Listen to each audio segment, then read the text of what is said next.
معاذ کو 2 سال پہلے اس کی سالگرہ کے موقع پر چچا نے تحفے میں سائیکل خرید کر دی تھی۔ جب تک وہ نئی تھی بہت ہی خوبصورت دکھائی دیتی تھی۔ وہ اپنے رنگ کی وجہ سے چاندی کی طرح چمکتی تھی۔ جب اسے ڈھلوان پر سائیکل چلانی ہوتی تو سائیکل روکنے کے لیے بڑا جاندار بریک بھی موجود تھا۔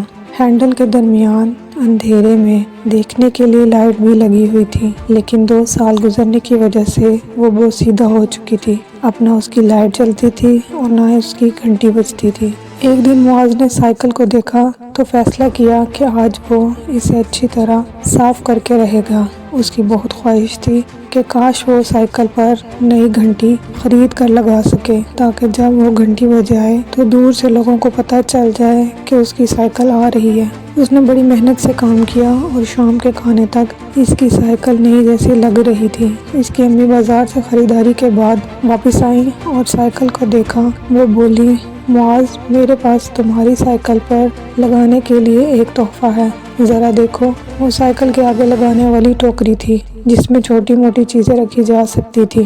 معاذ کو سخت مایوسی ہوئی، بڑی خوش دلی سے امی کا شکریہ ادا کیا۔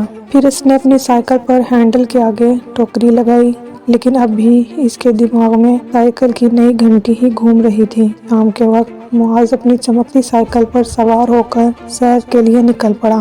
قصبے کے قریب ہی ایک جنگل تھا۔ جنگل میں اسٹرابیریوں کی بھرمار تھی، بڑی بڑی رس سے بھری اور سرخ اسٹرابیریاں۔ معاذ جلدی جلدی انہیں توڑنے لگا۔ اچانک اس نے اسٹرابیری کی جھاڑیوں کے قریب بہت سے ننھے منھے بونے دیکھے جو سبز رنگ کی پتلونیں اور سرخ رنگ کی قمیض پہنے ہوئے تھے۔ وہ تعداد میں 7 تھے اور بہت جلدی میں لگ رہے تھے۔ معاذ ان کی آواز سننے کی کوشش کرنے لگا۔ ایک بولا، ہمیں بہت دیر ہو گئی ہے، مجھے یقین ہے ہم وقت پر نہیں پہنچ سکتے۔ دوسرا بولا، میں ہرگز وہ تقریب نہیں چھوڑ سکتا۔ ایک اور بونے نے کہا، ہم صبح ہی وقت کا خیال کرتے تو دیر نہ ہوتی۔ مجھے راستہ اچھی طرح یاد ہے، لیکن پھر بھی ہمیں دیر ہو جائے گی۔ اچانک ان ننھے بونوں کی نظر معاذ کی قریب کھڑی ہوئی سائیکل پر پڑی۔ انہوں نے خوش ہو کر سائیکل کی طرف اشارہ کیا۔ ایک بونے نے کہا، دیکھو، یہاں ایک سائیکل موجود ہے جس کی اس وقت ہمیں شدت سے ضرورت ہے۔ آؤ اسے جادو سے چھوٹا کر لیتے ہیں۔ تم سب کو بٹھا کر میں اسے تیزی سے چلاتا ہوں تاکہ ہم وقت پر تقریب میں پہنچ جائیں۔ مجھے پتا ہے کہ اسے چھوٹا کیسے کرنا ہے۔ تمام بونے سائیکل کے نزدیک اکٹھے ہو گئے۔ ابھی معاذ حیران ہو رہا تھا کہ ایک بونے نے ہاتھ میں جادو کی چھڑی سنبھالی اور جادو کرنے لگا۔ معاذ فوراً چلایا، ارے ارے، یہ کیا کر رہے ہو؟ یہ میری سائیکل ہے، اگر تم نے اسے چھوٹا کر دیا تو میں اسے کیسے چلاؤں گا؟ بونے خوفزدہ ہو کر اس کی طرف دیکھنے لگے۔ انہوں نے بھاگنے یا چھپنے کی کوشش نہیں کی، لیکن ان کی آنکھوں سے افسوس صاف جھلک رہا تھا کہ وہ سائیکل استعمال نہیں کر سکتے۔ ایک بونے نے ٹھنڈی آہ بھرتے ہوئے کہا، بڑی مشکل سے تقریب میں وقت پر پہنچنے کا ایک حل نکلا تھا۔ مایوس ہو کر بونے مڑنے اور جانے لگے۔ اسی وقت معاذ کے ذہن میں ایک عمدہ ترکیب آئی۔ وہ چلایا، رکو رکو، میں تمہیں تقریب میں لے جا سکتا ہوں۔ میں تمہیں بڑے آرام سے اپنی سائیکل کی ٹوکری میں سوار کر لیتا ہوں۔ تم بڑے آرام سے ٹوکری میں بیٹھ جاؤ گے۔ تم میں سے ایک مجھے راستہ بتائے گا اور ہم جلدی سے تقریب میں پہنچ جائیں گے۔ بونے آپس میں باتیں کرنے لگے۔ ان کی آوازیں بہت دھیمی تھیں۔ وہ بولے، یہ ٹھیک ہے پیارے لڑکے، ہمیں لے چلو، ہم بڑے آرام سے ٹوکری میں بیٹھ سکتے ہیں۔ معاذ نے بڑے پیار اور احتیاط سے ایک ایک بونے کو ہاتھوں میں اٹھا کر ٹوکری میں بٹھایا۔ اب اسے بڑی خوشی ہو رہی تھی کہ امی نے اسے ٹوکری تحفے میں دی تھی۔ جب سب بونے ٹوکری میں سکون سے بیٹھ گئے تو معاذ نے گدی پر بیٹھ کر پاؤں سائیکل کے پیڈل پر رکھ لیا اور کہا، اب آپ میں سے کوئی ایک مجھے راستہ بتاتا جائے۔ بونوں میں سے ایک کھڑا ہو گیا اور راستہ بتانے لگا۔ معاذ تیزی سے سائیکل چلانے لگا۔ راستہ اگرچہ تنگ ہوتا جا رہا تھا، لیکن پھر بھی سائیکل کی رفتار میں کمی نہیں آئی۔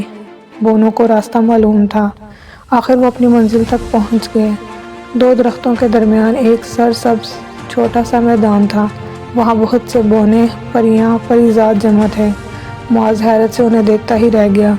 بونوں نے کہا، شکریہ بچے، ہم تمہیں اس نیکی پر انعام بھی دیں گے۔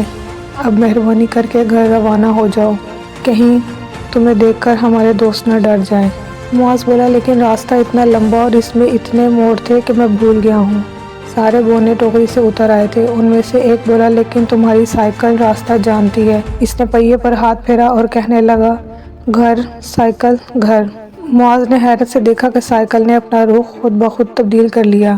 معاذ گدی پر بیٹھا تو سائیکل خود بخود راستے پر رواں دواں ہو گئی اور جلد ہی وہ اس مقام پر پہنچ گیا جہاں کچھ دیر پہلے وہ اسٹرابیریاں جمع کر رہا تھا۔ سائیکل وہاں پہنچ کر رک گئی۔ معاذ نے سوچا کہ کتنا حیرت انگیز واقعہ تھا۔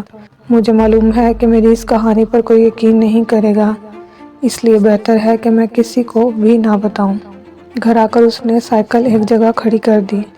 صبح جب وہ سائیکل لینے گیا تو اس کی سائیکل کے ہینڈل پر ایک انتہائی خوبصورت اور بڑی گھنٹی لگی ہوئی تھی جو اب کبھی معاذ نے تصور میں بھی نہیں سوچی تھی۔ اس کی آواز اتنی بلند تھی کہ 1 میل دور تک سنائی دیتی تھی۔